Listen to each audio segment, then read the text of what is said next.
শান্তিতে নোবেলের জন্য মনোনীত জাতিসংঘের মহাসচিব। ভারতে আইফোন তৈরির কারখানায় আগুন, চীনের দ্বারস্থ হতে পারে অ্যাপল। তেহরানে জুমার নামাজে খুতবা দিয়েছেন খামেনি। বৈরুতে পৌঁছেছেন ইরানের পররাষ্ট্রমন্ত্রী। নাইজেরিয়ায় নৌকাডুবিতে শতাধিক মানুষের মৃত্যুর শঙ্কা। বৈরুত বিমানবন্দরের বাইরে ভয়াবহ বিস্ফোরণ। লেবাননে ইসরায়েলি হামলা চলছে, 24 ঘন্টায় আরও 37 জন নিহত। পশ্চিম তীরে ইসরায়েলের বিমান হামলায় শিশুসহ নিহত 18।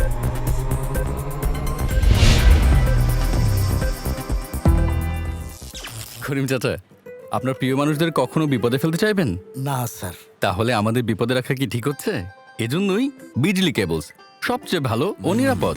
ফ্লেম রিটার্ডেন্ট পিভিসি দিয়ে তৈরি বিজলি কেবলস, নিরাপদ আজীবন।